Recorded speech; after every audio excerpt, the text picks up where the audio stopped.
here with Michael STIPE of R.E.M. Howdy. Great big tour of America for the last couple of months, right? Yeah, we've been out with English Beat. We finished up with them last week, and we're going to go home for about 2 weeks and rest up, and then go out for about another 2 months. Home being down south? Yeah, Athens. Yeah. Do you think it'll be a bit of a culture shock getting off the road? No, I'm looking forward to it. Yeah. I haven't seen my own bed in quite a while, and my typewriter, I kind of miss them. Has this been your biggest on-the-road stretch to date? No, last summer we went out for about 3 months. With the EP? Yeah, and that was really ridiculous. It got really terrible after a while, and so we're trying to keep the trips out a little bit shorter. Is the English Beat been drawing an audience that has been receptive to an opening band? Yeah, everywhere except Detroit. We had a real good reception from the audiences. One of the main reasons that we picked to go out with them was because most of the shows that we were doing were all age, and we didn't know that meant we'd be playing a lot of gymnasiums across the country, but the implications were, anyway, the type of people that were coming out to see their shows were, everything from 16-year-old kids to 30-year-old married couples. So yeah. it was really good for us, and it was great to see a real cross-section of people, which you don't get sometimes in a lot of places. Why was Detroit particularly bad?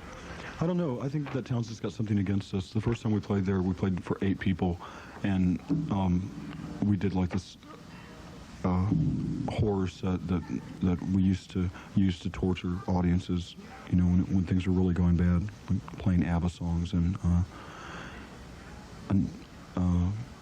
smoking in the boys' room, and 20-minute jams on horrible old 60 songs and stuff like that. How long's the album been out now? About 2 weeks. Yeah. Is it enough for the people in the, has enough that people at gigs have picked up on it yet, or is it still a little ways away? We haven't gotten much reaction back from it yet. I don't know. Most of the places that we're going to be playing on the next trip out, we've already played before. We pretty much played all up and down the East Coast and the Midwest. We might hit a few places like Seattle and up in the northwestern part of the United States that we haven't been before.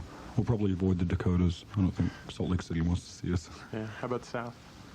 Southwest, like Texas. You've been there?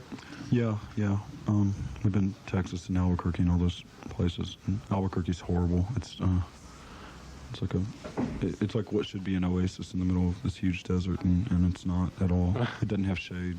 There's no trees, just mountains and flat buildings. What are your accommodations like this tour? Do you have your own bus, or is it just van? No. Yeah, we're driving a van around, and we have a Mazda following it, but I think the Mazda's about to self-implode. But from your earlier tours, even before the EP, you're a step up from sleeping in the vans, I guess, right?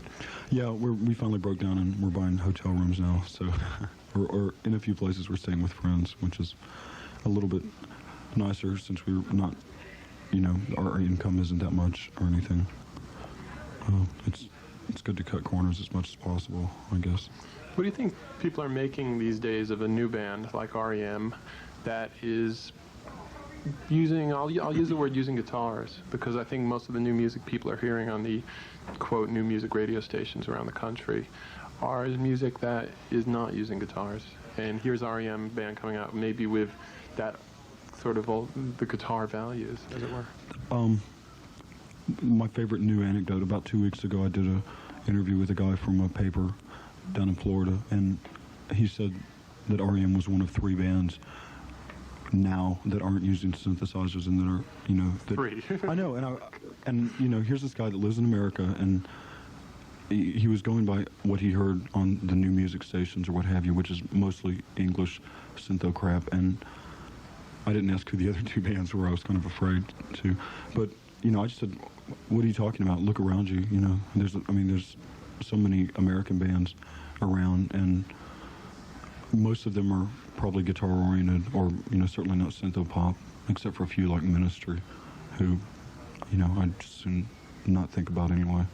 But there's so many great independent bands around that are on independent labels that are really great, and Husker Du, for example, who were at Folk City last night, were just incredible. Mm. Doesn't it seem odd to you? It seems so odd that a guitar-based pop music can all of a sudden be sort of the exception rather than the rule.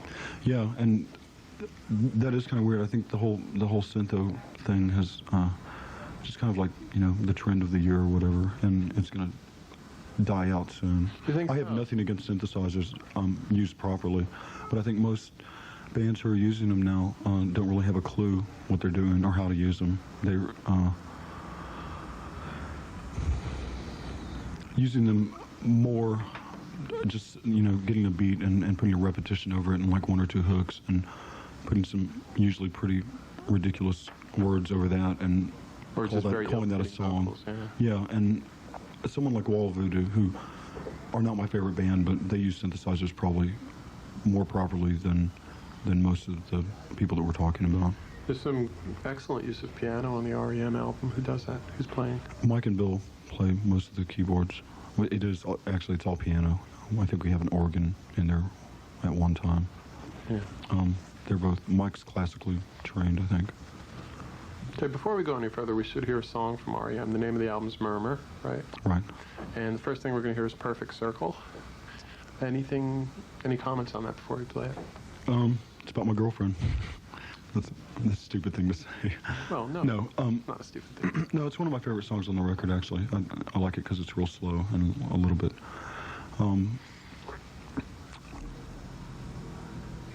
I like it because it's slow.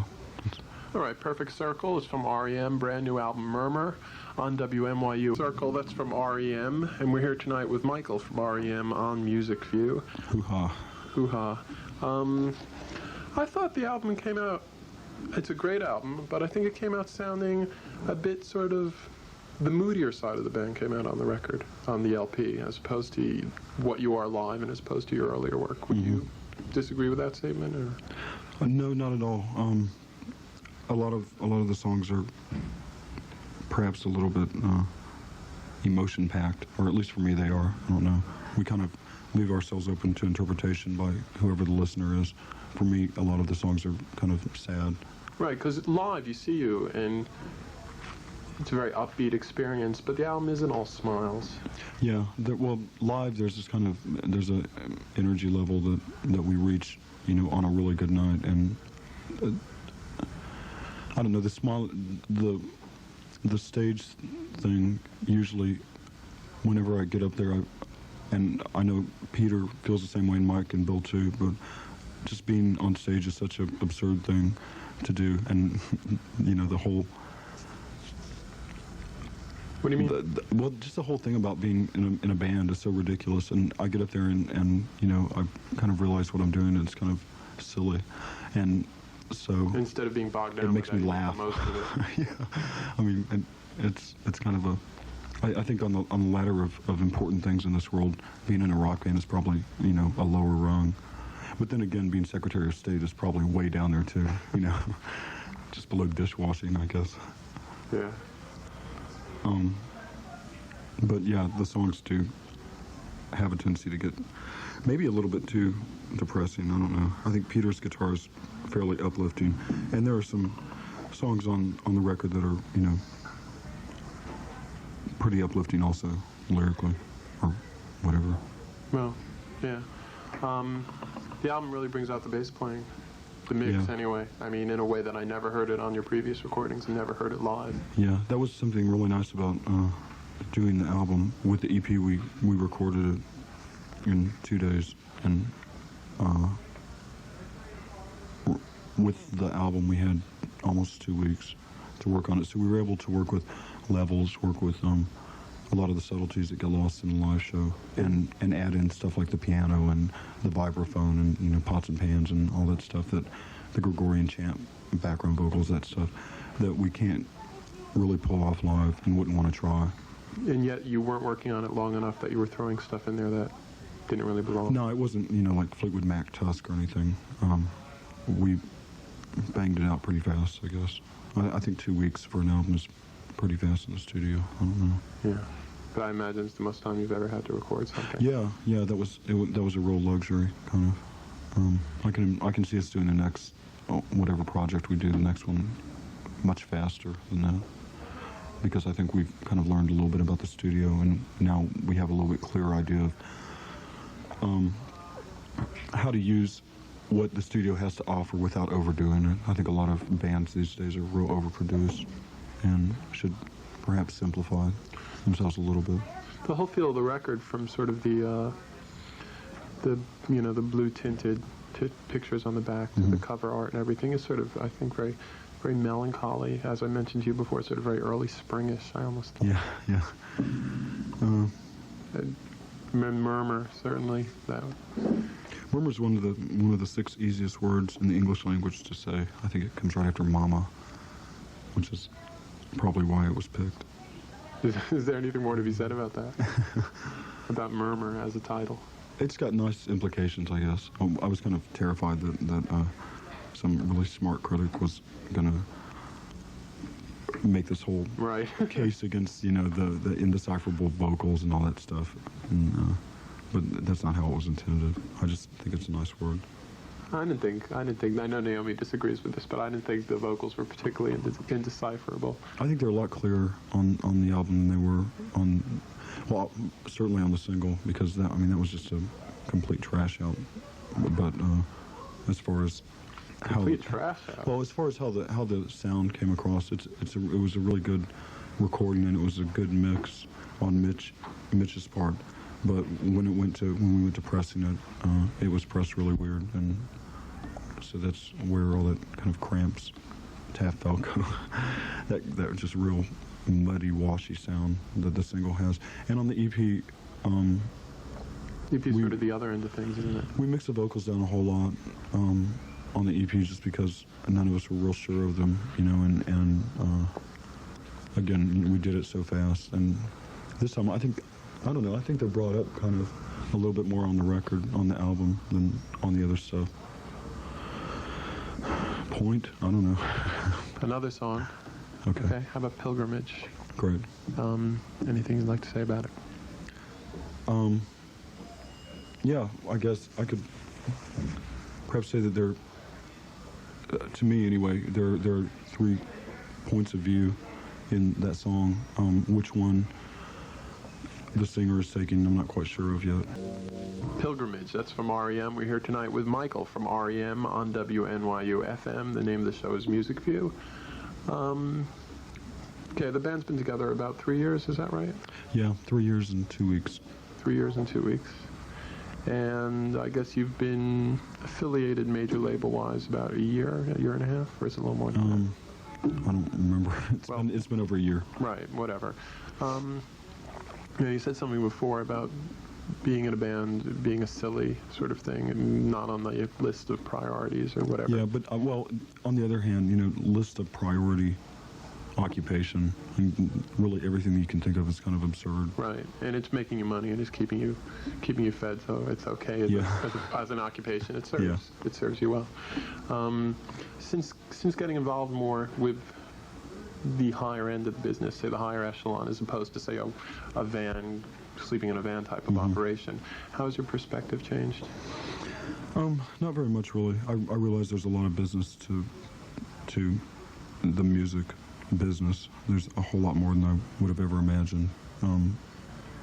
It's kind of funny when I think of someone like Lux Interior and Ivy Rawshock having to go into an office and sit there for 3 hours and mull over contracts and things. But those things have to be done. Fortunately, we've got Jefferson, who takes care of most of that stuff, and we can pretty much be left to write the songs and perform, and don't have to worry about that so far. That's about the only real difference, except that perhaps we're playing to more audiences now that know the songs, and that makes it nicer for us. It's always good to get a reaction. That was the thing in Detroit. They weren't even bothering to throw things at us, which would have been better than having them just stand there. They had gone to see the English Beat, and they didn't want to have a thing to do with us. And any kind of reaction, even a negative one, is better than nothing at all. In Canada, at least, they threw things at us, and they were pretty good targets too. We threw them back and kind of kept this nice rapport going with apples and cups and things like that. between us and the audience. But unfortunately, we weren't as good of hits as they were. So, Why do you think it is that your particular vision of pop music is perceived as being so unique? beats me. I mean, it's not. We're not doing anything really new. We're not. I don't think we're not. Stretching the boundaries of music. I don't think. You know, and forging paths for generations to follow. I don't know. It seems we mean what we do. I guess that is sometimes kind of rare. And that, I mean, I'm very sincere in saying that.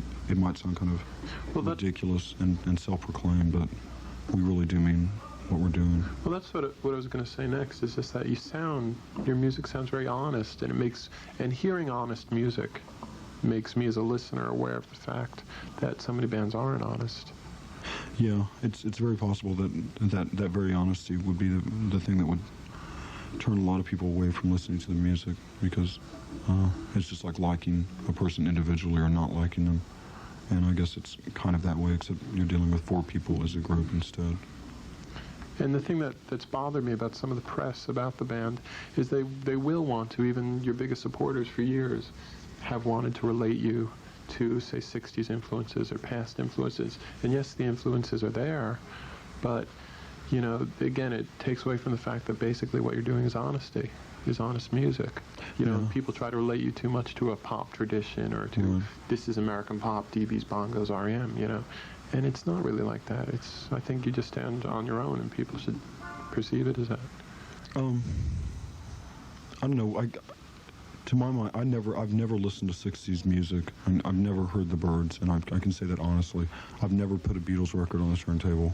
You know, I was 7 years old when all that stuff was going on, so that really doesn't have very much to do with me. Peter, on the other hand, has listened to all that and has followed music for a long time, but that he's only 1 out of 4 of us. I think any rock band today can't deny having some kind of 60s influence. I mean, the 60s, the 50s, the 40s, you know, it just goes back and back.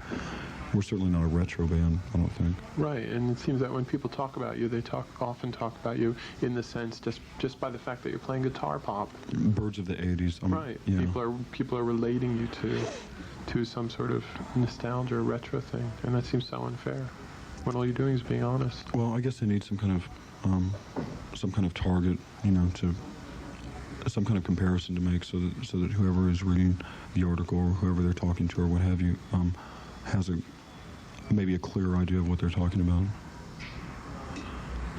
I have nothing against it, you know. I mean, that's their opinion, and that's great.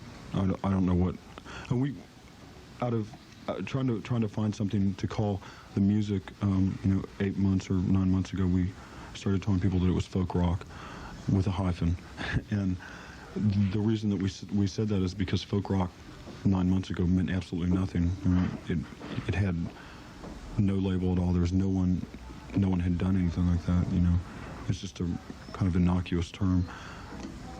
More recently, it seems like there's been a real kind of upheaval of that actual style music, the Bob Dylan, and John Baez, Richard and Linda Thompson type stuff has really come back around, and it seems like it's making a big comeback. So I guess we're gonna have to find a different term to vaguely label ourselves as. I don't know what it will be. If you're looking for labels, I mean, as you said, sometimes they're a necessity. Right. Well, people always ask, you know, what kind of music do you play? What do you say? Punk? No. Well, folk rock, and that just thoroughly confuses them. You know? Right. They don't have any idea what you're talking about. It's odd, this whole thing in the last, I guess, year, the way the whole, quote, new wave has boomed into some sort of commercial success, you know, and I guess it is really, a band like R.E.M. can really, really take advantage of that. Yeah, I think a lot of the boom to success with, you know, new wave, if you will, has a lot to do with the larger record companies and the ones that have been these huge manatee sea cows for so long have been harpooned just one time too many, and just like the rest of the economy, they're going down real fast, and they're just kind of grabbing at straws right now, and putting a lot of money into someone like Missing Persons or something like that. You'll look down a new wave. You'll look down a new wave playlist, or you'll meet somebody and say, "Well, I've been buying new wave records, Missing Persons, English beat R.E.M." Right? Yeah. I'd rather not. As if any of those people actually had anything to do with each other. I'm certainly never going to wear a plastic breastplate. Certainly not on stage. Maybe elsewhere. Yeah, that's kind of, I don't know, that band seems to me like, the Slim Whitman of rock and roll, except Slim Whitman's much better. He's been around for years.